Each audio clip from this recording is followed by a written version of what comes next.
And he got on the bike and he slowly rode back in the direction that I had just come from. Well, is someone robbing the store, or what's going on?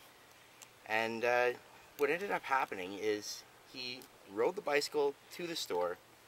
He got off it and he took off his shirt and his hat.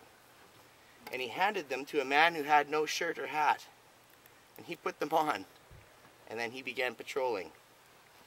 And the guy with no shirt and hat rode the bicycle back to me, and I just helped with the changing of the guard. And they're just people, you know. They're just people. I've dealt with them before, and they're like you and I. We were stopped one time. They had no reason to be nice to us. I joked with the girl as she was emptying my bag and looking through it. When she was done, she folded up all my clothes and put them back in my bag when they weren't folded in the first place. She didn't need to do that. But, you know, and everyone has stories where the cops have messed with them and bothered them. But I have my own, trust me. I could stay up here for an hour and tell you stories about the cops bothering me. But how about just 5 minutes? But I wanted to say something. For an hour. I wanted to say something about the cops. You know, being decent and being just like us. You know, they go to barbecues, they hang out with their kids, they want their kids to grow up in a safer place, and a lot of them they are nice people. Then there's the ones that are just power trippers, and I had one guy show up at my house to return boots. To return my boots. I'd been struck by a car, and they took my boots as evidence in the investigation. And when he came up to my house, he offered me my boots. He phoned in advance. He came to my house, gave me my boots, and I said, oh, you know, thank you very much. At this point, he was my friend. He hands me a wad of papers. It's folded to the back page, and he says, can you sign this, please? I said, yeah, absolutely. So I took the papers from him, and I folded to the front page, and I began reading. And he says, you can't do that. I said, well, you gave me the papers, and I have to read them. If I'm going to sign them, sign the effing papers, he says. And this is with no build-up, nothing.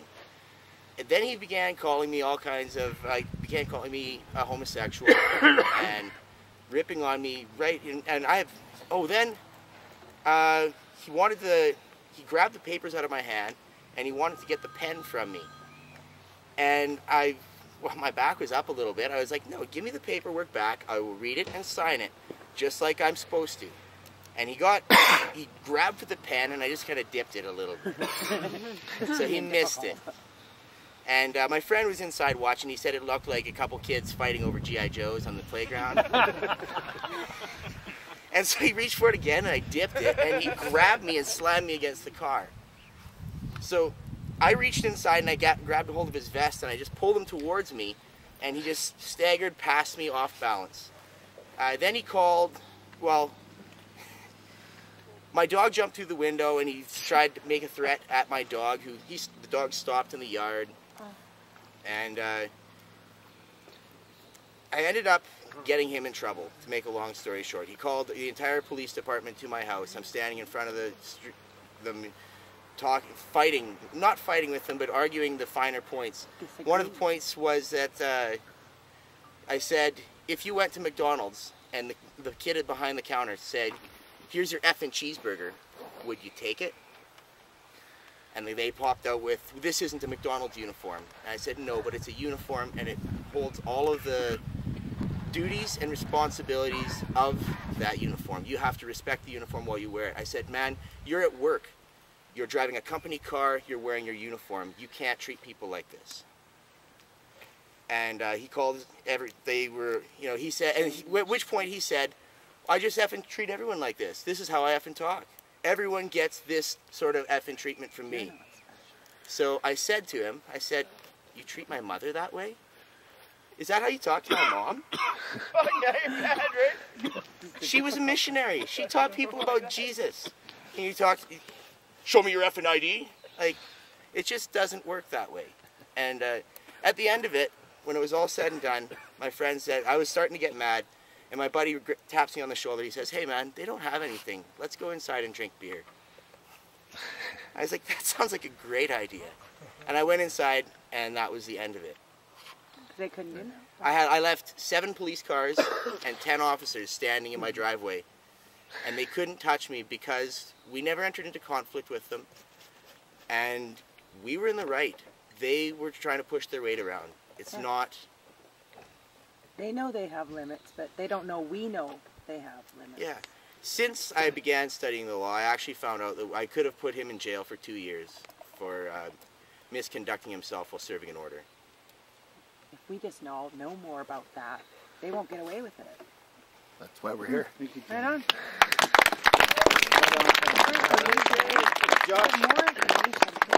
If they know, we know. If you guys want to know what some of the best things you can say to a cop when they stop you, Yeah. even if you're not super religious, personally I believe in a higher loving power. I believe there's something there.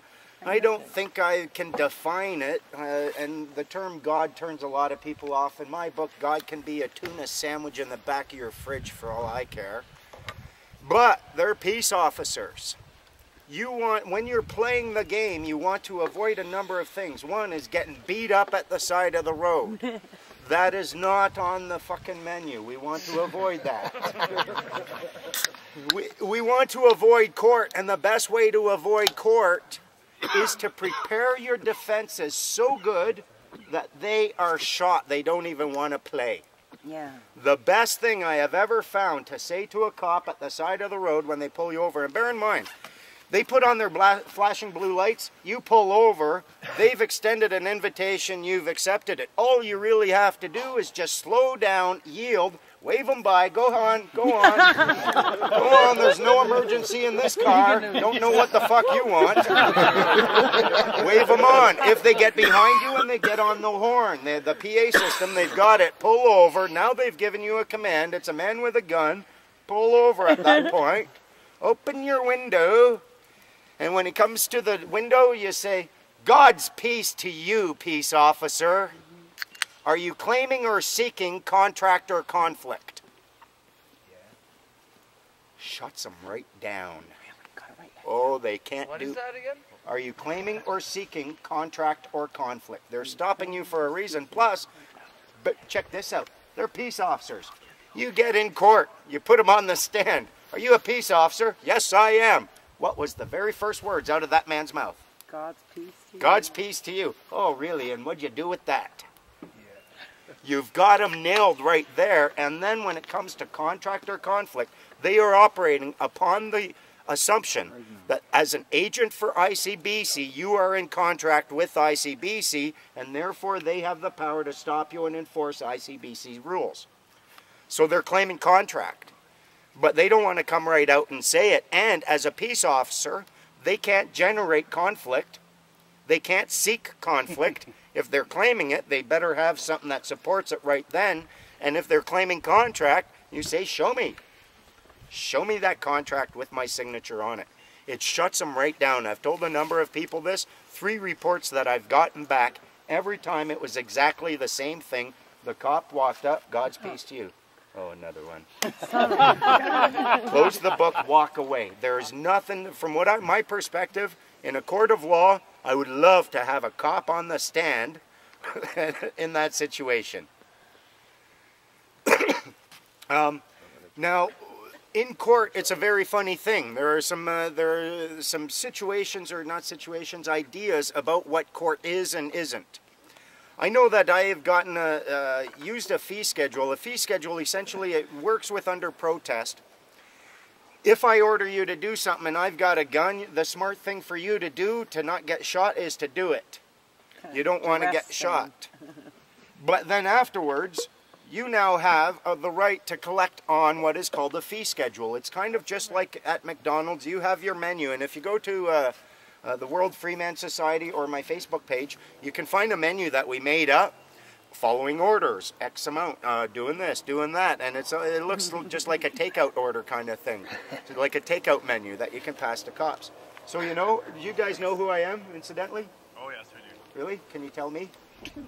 Well, I'm glad you didn't pop that question with me there. I wasn't sure. I'm better now. That's okay, buddy. So,